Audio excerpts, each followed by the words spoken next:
I was strapping down my Polaris on the trailer when I heard the shriek coming from across the road, a sound that made every hair on my neck stand up like I just touched a live wire. The woman marching toward my driveway had the kind of power walk that screamed trouble, her fleece vest perfectly pressed, despite the January cold in Kalispell, Montana. I'd been living in this subdivision at the edge of the Flathead National Forest for 8 months, and this was my first real interaction with Patricia Henderson, the HOA president, whose name I'd only seen on passive-aggressive letters about garbage placement. "Excuse me," she called out, though it sounded more like an accusation than a greeting. "I need to speak with you immediately about your illegal activities." I straightened up from securing the last strap, brushing snow off my gloves. The temperature was hovering around 15 degrees, perfect for snow machining, and I'd spent the morning breaking in a new trail that connected my property to the national forest. "I'm Ethan Zimmerman. What illegal activities are you talking about?" Patricia stopped at the edge of my driveway, her boots planted in the compressed snow like she was claiming territory. She had to be in her late 40s, with highlights that probably cost more than my monthly mortgage payment, and those designer sunglasses that people wear even when it's overcast. "You've been operating that machine," she pointed at my snowmobile with genuine disgust, "and creating an eyesore trail across HOA property.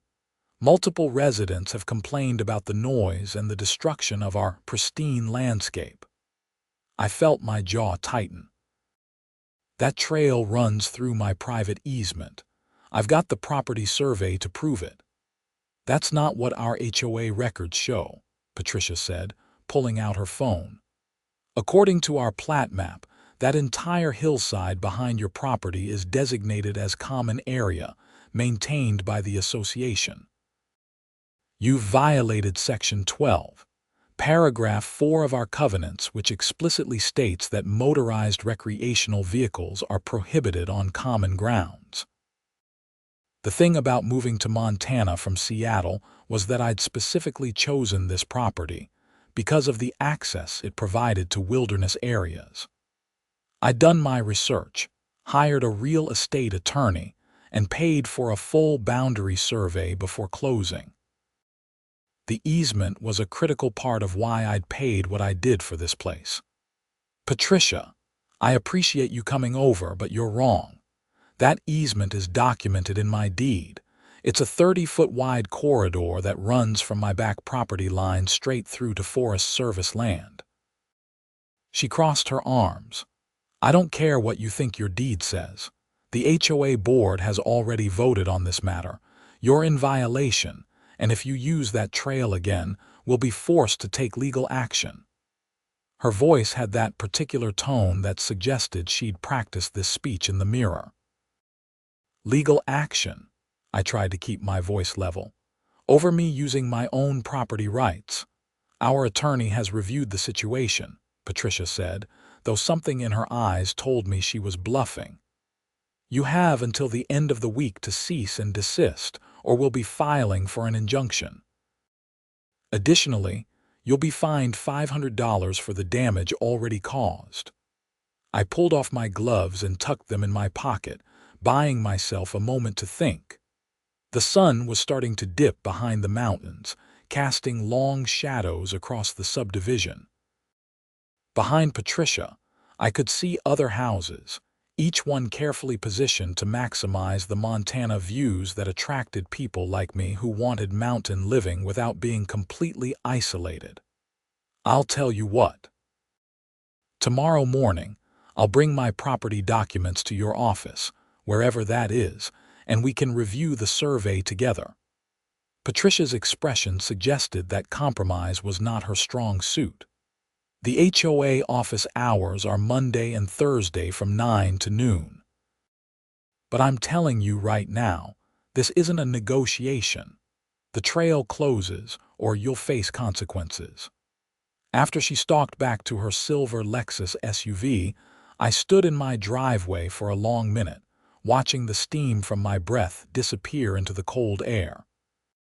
This was exactly the kind of nonsense I'd moved to Montana to avoid. The whole point of living at the edge of wilderness was freedom, not dealing with some self-appointed neighborhood dictator who probably spent her days looking for violations through binoculars. Inside, I pulled out the filing cabinet where I kept all my property documents. The survey was right where I'd left it, a professionally drawn map with clear boundary markers and the easement highlighted in yellow. The legal description was unambiguous, a recorded right-of-way that predated the HOA by at least 15 years. I'd bought this property from an elderly couple who'd used the same trail for decades on horseback and snowmobiles. They'd even mentioned that the easement was one of the property's best features. I spent that evening scanning every document and emailing my real estate attorney, Marcus Chen, who'd handled the closing. His out-of-office reply said he was skiing in Big Sky for the week, but would respond to urgent matters. I flagged it as urgent and hoped he'd check his email before Patricia made good on her threat. The next morning was Saturday, which meant I couldn't visit Patricia during her limited office hours anyway.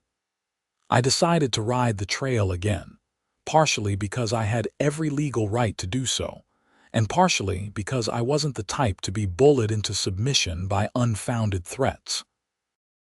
The temperature had dropped overnight to around 8 degrees, and fresh powder had fallen, making the conditions absolutely perfect. I was about 40 minutes into my ride, following the packed trail up through the easement corridor, when I noticed tracks that weren't mine. Snowshoe prints, fresh from that morning, zigzagging across my trail at several points. Someone had been out here documenting something, probably taking photos for Patricia's legal case. The thought made me push the throttle a bit harder, sending a spray of powder behind me as I climbed toward the National Forest boundary. The transition from private land to Forest Service property was marked by an old wooden sign, weathered but still legible. This was the payoff, the reason I'd bought where I did. From this access point, I could reach hundreds of miles of wilderness without ever loading my machine on a trailer.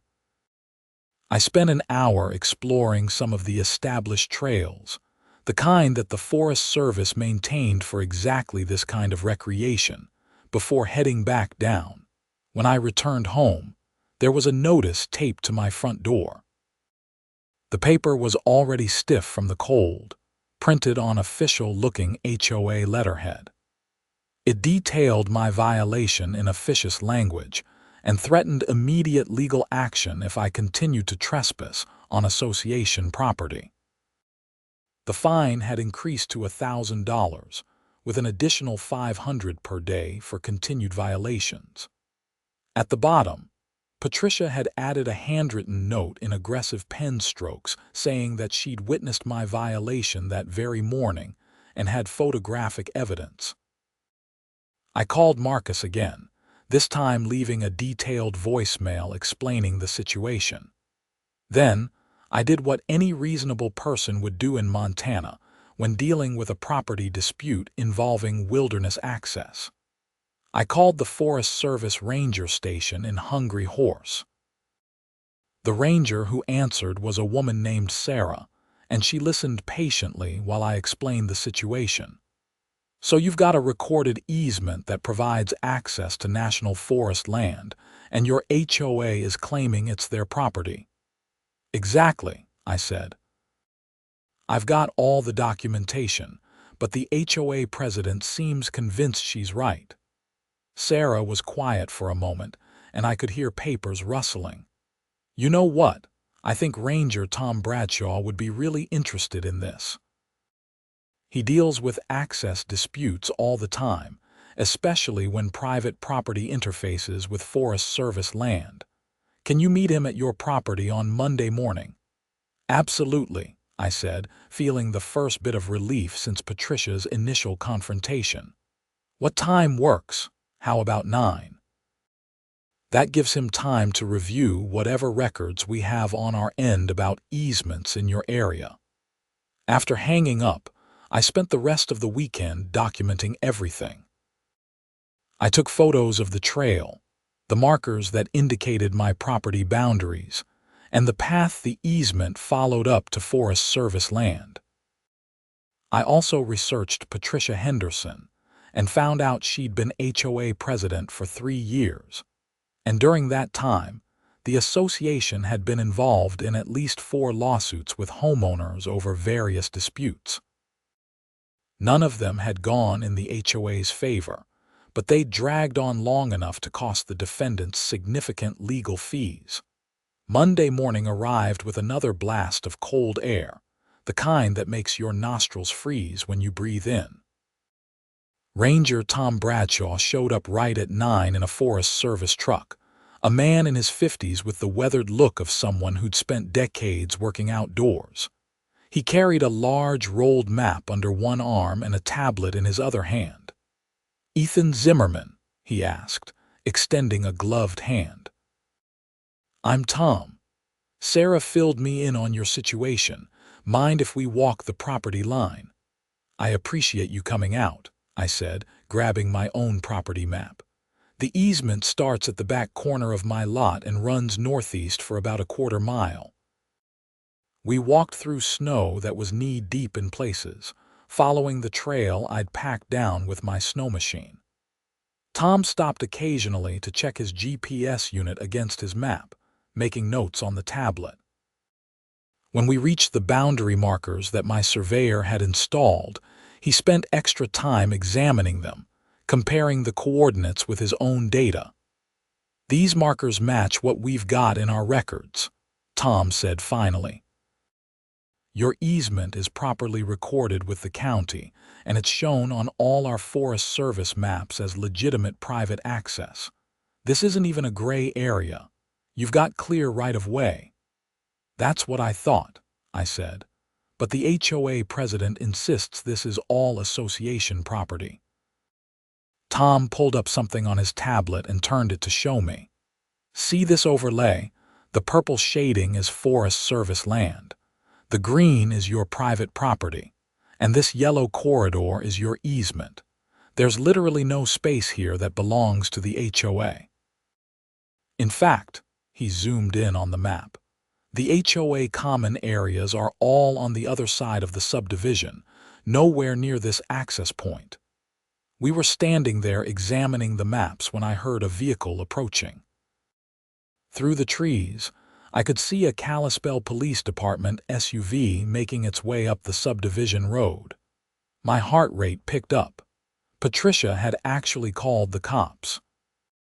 The officer who stepped out was young, probably late 20s, with the kind of professional demeanor that suggested he'd dealt with plenty of HOA disputes before.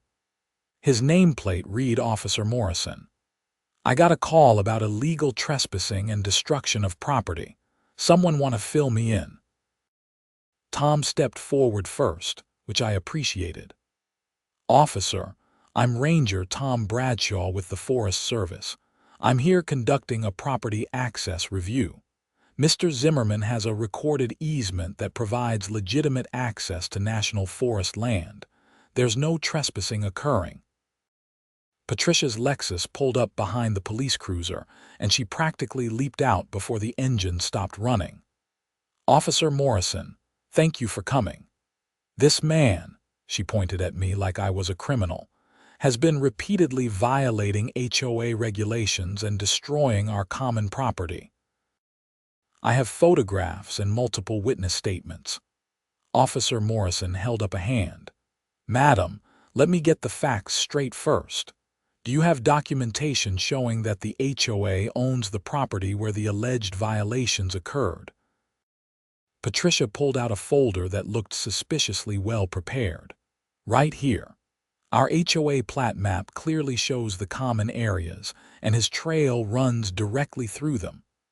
Tom took the map Patricia offered and spread it out on the hood of his truck next to his own maps. I watched his eyes move back and forth between the documents, and I could see the moment he spotted the problem. Mrs. Henderson, is it? Your map is incorrect. The easement corridor isn't included in your common areas. In fact, according to the county records and the original subdivision plat, this easement was specifically excluded from HOA control when the development was planned. Patricia's face flushed red. That's impossible.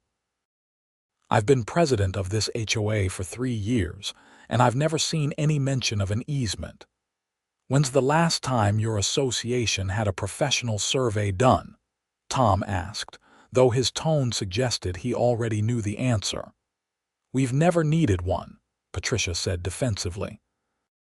We have maps from the developer. Tom pointed at something on his map, then on Patricia's. Your developer map is from 2008. Mr. Zimmerman's easement was recorded in 1995 when this entire area was still part of a larger ranch property. The easement predates your HOA by 13 years. Officer Morrison stepped in, clearly ready to close this out and move on to actual police matters. So what I'm hearing is that there's no violation occurring. Mr. Zimmerman is using his legal property rights, and the HOA complaint is based on incorrect information. Patricia sputtered. But the noise, the disruption. Surely there are regulations about recreational vehicles in residential areas. Montana state law protects property owners' rights to access public lands through recorded easements, Tom said. As long as Mr. Zimmerman isn't violating noise ordinances or operating outside of legal hours, he's within his rights. This is actually a really important access point. If anything, trying to block this easement could be considered interference with Forest Service access, which is a federal issue. That last part seemed to drain the energy from Patricia's stance. The mention of federal issues and the implicit threat of bigger legal problems clearly wasn't what she'd expected when she'd made her complaint. Well, I'll have to bring this to the full HOA board. We'll get our own survey done. That's a good idea, Tom said diplomatically. In the meantime, I'd strongly suggest you don't take any actions to block or interfere with this easement. That could open up liability issues for your association. Officer Morrison nodded. I'm going to file this as a civil matter with no violation found. Mrs. Henderson, if you want to pursue this further, you'll need to do it through civil courts, not through law enforcement. Mr. Zimmerman has documentation supporting his position. After they all left, I stood in my driveway feeling vindicated but also exhausted. It wasn't even noon yet, and I'd already had to defend my basic property rights against an HOA president who couldn't be bothered to check county records before threatening legal action. Tom had left me his card and told me to call if Patricia tried anything else, which I appreciated more than he probably knew. The rest of Monday was quiet, but Tuesday brought a new development. I received a certified letter from the HOA's attorney, a firm based in Whitefish called Stevenson and Associates. The letter was 3 pages of legal threats, demanding that I cease all use of the alleged easement pending a full property review, and threatening to seek damages for the reduction in property values caused by my recreational activities. The tone was aggressive and accusatory, exactly what I'd expect from an attorney who'd only heard Patricia's version of events. I forwarded the letter to Marcus, who finally responded with a phone call that evening. Ethan, this is ridiculous. I'm going to draft a response and include all the documentation we have. Also, I think we should send a formal notice to the HOA board, not just Patricia, making sure they understand the legal situation. If they continue pushing this, they could be liable for harassment. Can they really claim damages for reduced property values? I asked. They can claim anything they want, but they'd need to prove it, which they can't. If anything, having documented access to national forest land increases property values in your subdivision. I've seen studies on this. Patricia is blowing smoke because she doesn't want to admit she was wrong. Marcus's response letter went out on Wednesday, a beautifully crafted piece of legal writing that systematically demolished every claim the HOA attorney had made. It included copies of the recorded easement, the county survey, Tom's written statement about the Forest Service records, and even Officer Morrison's incident report. The letter concluded with a polite but firm suggestion that continuing to pursue the matter would constitute harassment and could result in a countersuit for attorney's fees and damages. I thought that would be the end of it. I was wrong. Thursday afternoon, I came home from a supply run in Kalispell to find that someone had placed large boulders across the trail where it entered the easement corridor from my property. These weren't small rocks. They were massive chunks of granite that would take heavy equipment to move, positioned deliberately to block any snow machine from passing through. I immediately called Tom Bradshaw. They did what? Tom's voice had an edge I hadn't heard before. That's obstruction of a legal right-of-way.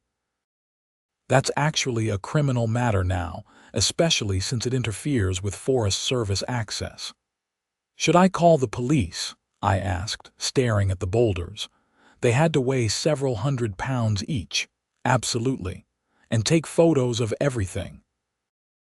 I'm going to contact our law enforcement division. Blocking access to public lands is taken very seriously. This time, Officer Morrison brought a sergeant with him, a woman named Rodriguez who took extensive photos and measurements of the boulders. Do you have any evidence of who placed these here? She asked. No direct evidence, I admitted. But the HOA president has been threatening me about using this trail. She's the only one with motive. Sergeant Rodriguez exchanged a look with Officer Morrison. We'll need to investigate. These boulders didn't walk here by themselves. Someone had to bring heavy equipment onto the property to place them. We'll check with local excavation companies, see if anyone rented machinery in the past few days. While we were documenting the scene, a pickup truck pulled up with an unfamiliar man at the wheel. He was probably in his 60s, wearing a Carhartt jacket and a cabeless cap. You Ethan Zimmerman, he called out. That's me. I'm Frank Donovan. I live 3 houses down. Wanted to let you know, I saw a landscape company truck out here yesterday around 5 in the evening. They were using a front-end loader to move those rocks. I thought maybe you'd hired them, but after I heard about the HOA nonsense, I figured you'd want to know. Sergeant Rodriguez immediately pulled out her notebook. Mr. Donovan, did you see which company it was? Sure did. Mountain View Landscaping. They've got a yard off Highway 2. I recognized the logo on the truck. The investigation moved quickly after that. Sergeant Rodriguez visited Mountain View Landscaping that afternoon and discovered that Patricia Henderson had personally hired them to place the boulders, claiming they were blocking an unauthorized trail on HOA property. The company had paperwork showing Patricia's signature on a work order that explicitly mentioned blocking the trail. She'd even paid with the HOA's credit card. Friday morning, Officer Morrison returned with a warrant. I watched from my window as he and Sergeant Rodriguez knocked on Patricia's door and had a lengthy conversation on her front porch. I couldn't hear what was being said, but Patricia's body language went from defensive to shocked to something that looked like panic over the course of about 10 minutes. Later that afternoon, Marcus called with an update. The police contacted me as part of their investigation. Patricia Henderson is being charged with criminal mischief and obstruction of a legal right-of-way. The HOA's insurance company has also been notified because she used association funds for an illegal purpose. This is turning into a much bigger mess for her than just a property dispute. "Will they remove the boulders?" I asked. "The county has already ordered Mountain View Landscaping to remove them at no cost to you." Apparently, when the company found out they'd been hired under false pretenses, they were pretty upset about being made accessories to a crime. The boulders were gone by Saturday morning, removed by a very apologetic crew from Mountain View, who told me they'd been assured by Patricia that she had full authority to block the trail. The crew foreman even apologized for not verifying the property ownership themselves before doing the work.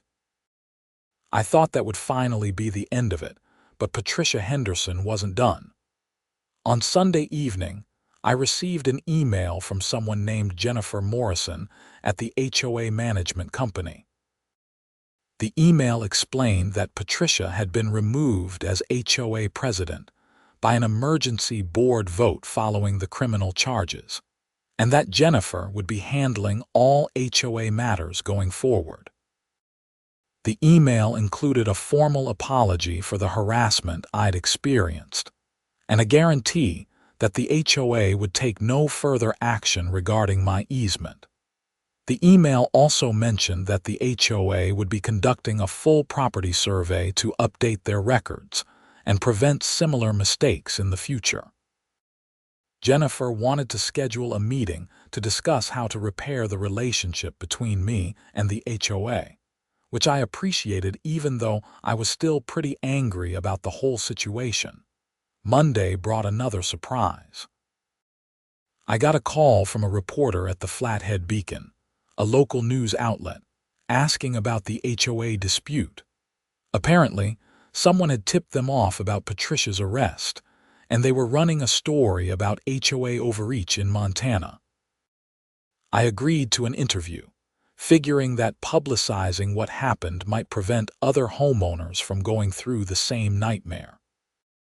The article ran on Wednesday and included quotes from Tom Bradshaw about the importance of preserving access to public lands, comments from Sergeant Rodriguez about the criminal investigation, and a strongly worded opinion from Marcus about HOA boards that exceed their authority. Patricia Henderson declined to comment, but the article noted she was facing criminal charges and had been removed from her position. What I didn't expect was the community response. Over the next week, I received visits from at least 6 different neighbors, all of them apologizing for not speaking up sooner about Patricia's behavior. One couple told me they'd almost sold their house and moved because Patricia had threatened them over their fence color. Another neighbor said Patricia had tried to fine him for parking his work truck in his own driveway because it didn't meet the HOA's aesthetic standards. Frank Donovan, the man who'd witnessed the landscaping company placing the boulders, invited me over for coffee one morning. His house was a log cabin-style home with incredible views of the Flathead Valley. "I should have said something earlier," Frank admitted as we sat in his living room. "Patricia's been a nightmare since she took over the HOA. But most of us are retired folks who didn't want the hassle of fighting her. You standing up to her has been good for the whole neighborhood." "I just wanted to use my property rights," I said. "I didn't set out to take down the HOA president," Frank laughed. "Sometimes that's how it happens." You know, this easement issue could have been solved with a single phone call to the county recorder's office. Patricia just refused to admit she might be wrong. The criminal case against Patricia moved forward slowly, as these things do. Her attorney negotiated a plea deal that included restitution for the cost of removing the boulders, community service, and probation. She also agreed to resign from the HOA board permanently and to pay for the professional survey that corrected the HOA's records. The new HOA board, led by a retired accountant named Greg Paulson, turned out to be significantly more reasonable. Greg personally apologized to me at a neighborhood meeting in February and presented updated maps showing the easement clearly marked and officially recognized in the HOA's documents. They also passed new bylaws requiring board members to verify property ownership and legal issues with professionals before taking enforcement actions. By March, life had returned to normal. I was using the trail regularly, exploring the national forest backcountry on my Snowmachine, without worrying about legal threats or boulders blocking my path. Several neighbors even asked about the trail system, and I ended up organizing a group ride that introduced 5 other homeowners to the incredible access our location provided to public lands. Tom Bradshaw stopped by one afternoon with an interesting proposal. The Forest Service was working on a new trail map for the Hungry Horse area, and they wanted to include information about legitimate private access points like mine. Having documented access like yours is actually valuable for the Forest Service, Tom explained. It helps distribute recreational use and reduces crowding at the main trailheads. Would you be willing to have your access point noted on the official maps? As long as people understand it's a private easement and they can't just drive through my property whenever they want, I said. We'd note it as an access point requiring permission from the landowner, Tom assured me. And honestly, most snowmachiners are pretty respectful of private property. They just want to know where they can legally access the trails. One warm afternoon in late March, when the snow was starting to melt and the snowmachine season was winding down, I was working in my garage when Jennifer Morrison from the HOA management company stopped by. She had a check made out to me for $3,000. What's this for? I asked, confused. The board voted to reimburse you for your legal fees and time dealing with Patricia's harassment, Jennifer explained. It's coming from the association's reserve fund, not from dues. Everyone agreed it was the right thing to do, considering what you went through. I honestly hadn't expected that. I appreciate it, but I'm just glad the situation is resolved. That's generous of you, Jennifer said. But please take it. The board wants to make things right. We're also implementing new training for board members about property law and legal procedures. What happened to you was completely unacceptable. After Jennifer left, I stood in my driveway looking at the check and thinking about everything that had happened over the past few months. I'd moved to Montana for freedom and access to wilderness, and I'd almost lost that because of one person's refusal to check basic facts. But in the end, the system had worked. The law had protected my rights, the authorities had taken the matter seriously, and the community had come together to fix the problem. April brought spring weather and the end of snowmachine season, but it also brought an unexpected visitor. Patricia Henderson knocked on my door on a Tuesday afternoon, looking nothing like the aggressive, perfectly put-together HOA president I'd first encountered. She looked tired and uncomfortable. "I owe you an apology," she said, before I could even invite her in. "What I did was wrong." I convinced myself I was protecting the neighborhood, but I was really just being controlling and refusing to admit I'd made a mistake. "I'm sorry for the harassment, the threats, and especially for trying to block your trail."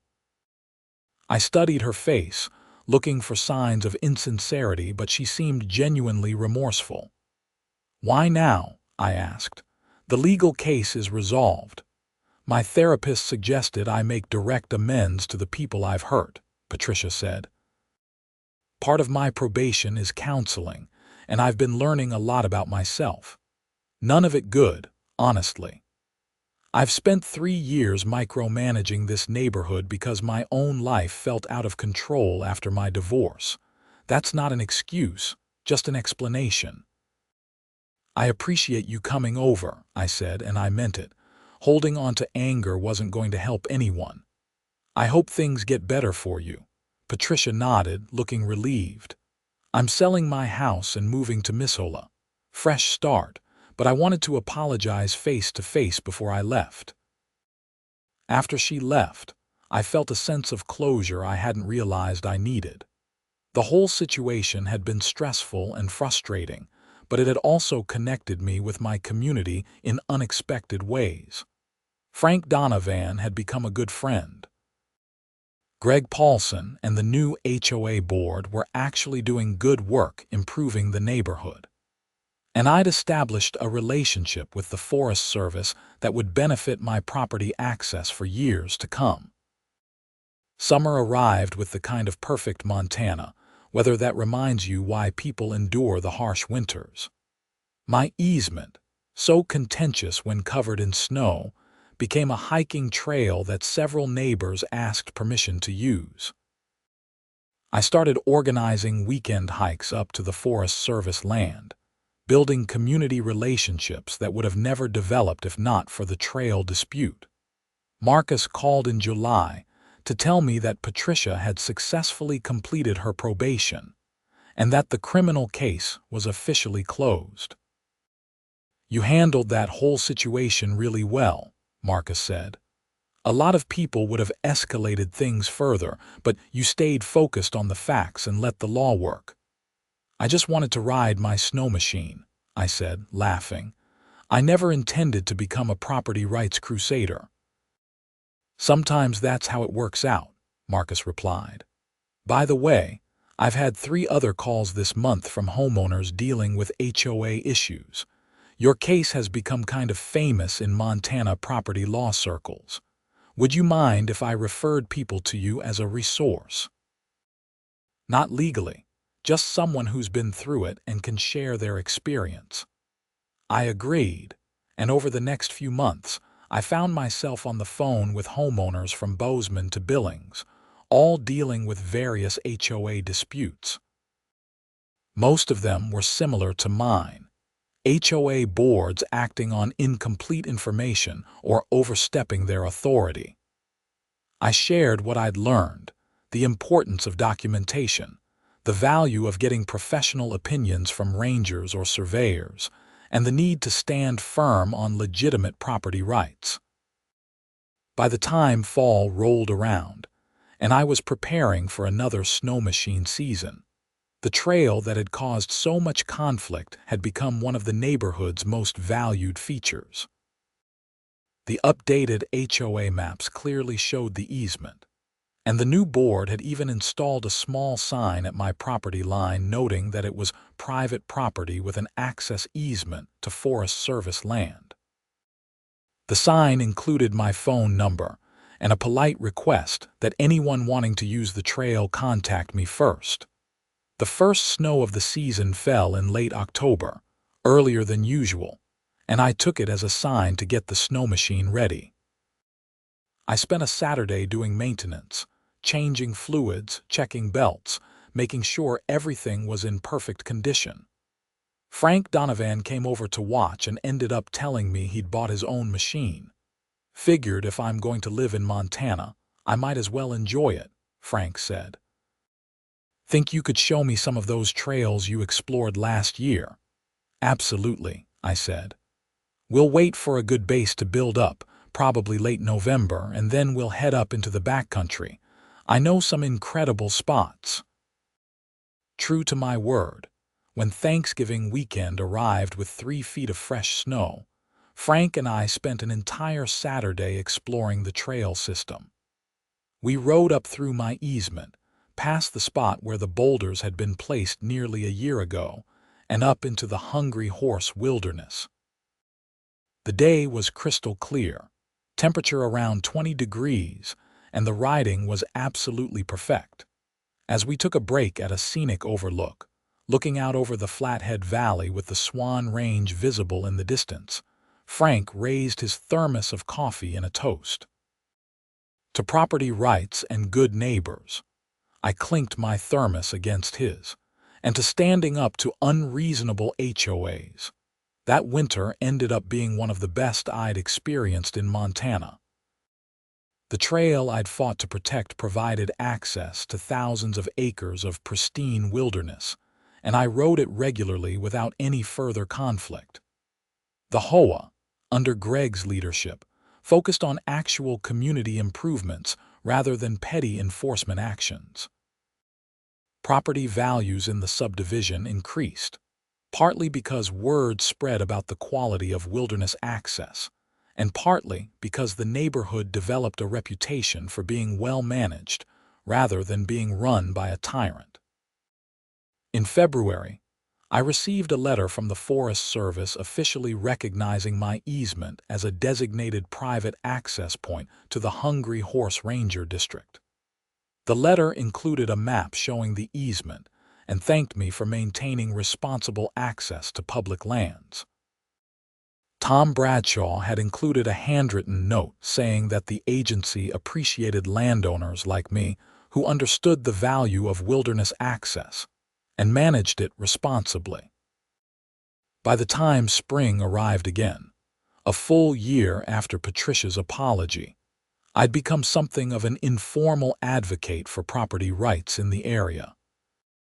I'd helped 3 other homeowners successfully defend their property rights against HOA overreach, always starting with the same advice to document everything, get professional opinions, and stand firm on legitimate legal rights. The Flathead Beacon did a follow-up article on the anniversary of the original story, checking in on how things had changed in the neighborhood. The reporter interviewed me, Greg Paulson, Frank Donovan, and even Jennifer Morrison from the management company. The article painted a picture of a community that had learned from mistakes and come out stronger. Greg was quoted saying that Patricia's actions, while wrong, had sparked important conversations about HOA governance throughout Montana. We now require all board members to complete training on property law and HOA limitations, Greg told the reporter. We also instituted a policy requiring professional verification before taking any enforcement action. The goal is to serve the community, not to control individual homeowners. As I read the article online, sitting in my living room with a view of the trail that had caused all the controversy, I reflected on how much had changed in such a short time. I'd moved to Montana seeking freedom and wilderness access, nearly lost it to bureaucratic overreach, and ultimately not only preserved my rights, but helped create positive change for an entire community. The Snowmachine sat in my garage, maintained and ready for next season. The easement remained clearly marked and officially recognized. The HOA board had transformed from a source of harassment into actual community advocates. And I'd gone from being an isolated newcomer to being an integrated part of a neighborhood that valued the very things that had drawn me to Montana in the first place. On the last weekend of Snowmachine season, when the snow was turning to slush and everyone knew winter was finally releasing its grip, I organized one final group ride. 12 neighbors showed up, some on snow machines, some on snowshoes, all of them wanting to enjoy the access that the easement provided. We made our way up through the corridor, past all the now invisible markers of the conflict that had raged a year earlier, and into the national forest where the only things that mattered were the mountains, the snow, and the freedom to explore.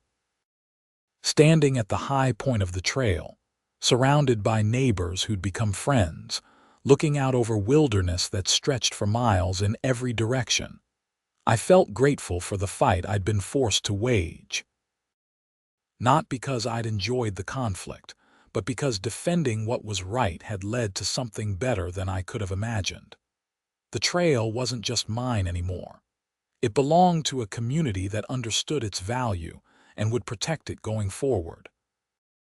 As we started the descent back toward the subdivision, Frank pulled up alongside me on his machine. He didn't say anything, just gave me a thumbs up and a grin. I returned the gesture and opened up the throttle, feeling the cold air rush past as I carved through the powder. This was why I'd moved to Montana. This was why I'd stood up to Patricia Henderson and the HOA. This was freedom, hard-won and deeply appreciated. The summer that followed was peaceful in the way that makes you realize how chaotic things had been before. The easement, no longer covered in snow, became a well-worn path that several neighbors used for hiking and mountain biking. I'd established clear guidelines: post a sign, respect wildlife, pack out what you pack in, and let me know if you plan to use it regularly, and everyone followed them without complaint. In August, I got a call from a law professor at the University of Montana in Missoula. She was writing a paper on HOA governance and property rights disputes in the West, and wanted to interview me about my experience. I spent an hour on the phone describing everything that had happened, from Patricia's initial confrontation to the criminal charges to the ultimate resolution. "Your case has become something of a teaching moment in Montana property law," the professor explained. "It demonstrates what happens when HOA boards exceed their authority and why proper documentation of property rights is essential. I've been using it in my classes as an example of both HOA overreach and effective property rights defense." "I never intended to become a case study," I said, amused by the turn my life had taken. "The best case studies usually aren't intentional," she replied. "They happen when ordinary people stand up for their rights, and the system works the way it's supposed to." Your willingness to fight for your documented easement, combined with the Forest Service's support and law enforcement's proper response, created a textbook example of how these disputes should be resolved. As fall approached, and I began preparing for another winter season, I reflected on how the property I'd bought had given me far more than just wilderness access. It had given me a community, a purpose beyond my own recreation, and a deeper understanding of why property rights matter so fundamentally in the American West. The land here wasn't just real estate. It was freedom, heritage, and the connection between civilization and wilderness. When the first snow fell in late October, I was ready. The Snowmachine was prepped, the trail was clear, and the easement was undisputed. As I made my first run of the season, following the familiar path up through the corridor and into the national forest beyond, I couldn't help but think about Patricia Henderson and her misguided attempt to control something she never had authority over. I hoped she'd found peace in Missoula and learned the lessons her actions had taught. But mostly, I hoped that other HOA board members across Montana and beyond would hear the story and think twice before wielding power they didn't actually possess. Property rights matter. Documentation matters. And sometimes, standing firm against unreasonable demands is the most important thing you can do, not just for yourself, but for everyone who comes after. The mountains stretched out before me, covered in fresh powder and full of possibilities. My trail, the one I'd fought to protect, led forward into wilderness that would never be controlled by HOA regulations or small-minded bureaucrats. It was a reminder that some things, the wild places and the freedom to access them, are worth defending no matter the cost.